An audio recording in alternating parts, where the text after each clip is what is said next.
लगै छी अपने सबके मिथिला संस्कार पर स्वागत करै छी। अपने सब लग हम आइ उपस्थित भेलहुँ हँ अष्टमी नवमी आ दशमी कहिया अइ से वीडियो लऽ कऽ। देखियौ एहि बेर 11 पूजा छै, 11 दिन पर दशमी छै तऽ अपने सबके बता रहल छी।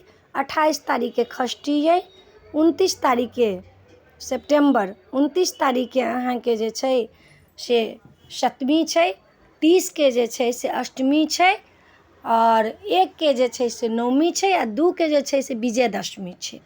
22 के कलश बैसत और 30 तारीख के अष्टमी अइ, 29 तारीख के सप्तमी अइ और 1 तारीख के नवमी अइ, 2 तारीख के दशमी अइ। अपने सबके बता रहल छी।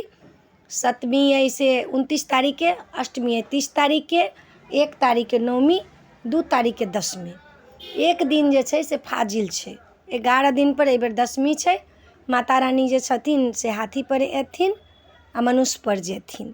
तऽ अपने सबके बता देलहुँ ई वीडियो जे एना एना वीडियो एहि बेर जे जोड़लासँ सोचबै जे हमरा सोमेके अष्टमी पड़त से सोमके अष्टमी नहीं पड़त। एहि बेर एक दिन कऽ कऽ फाजिल कऽ कऽ छै तऽ एक दिन के अहाँके जे मंगलके से पड़त, सोमके नहीं पड़त, मंगलके पड़त। सोमके सप्तमिए रहत, मंगलके पड़त। तारीखसँ अहाँके 29 तारीख के से सप्तमी छै आ 30 के जे छै से अष्टमी छै, 1 के नवमी और 2 के दशमी। तऽ अपने सबके बता देलहुँ एहि वीडियोमे।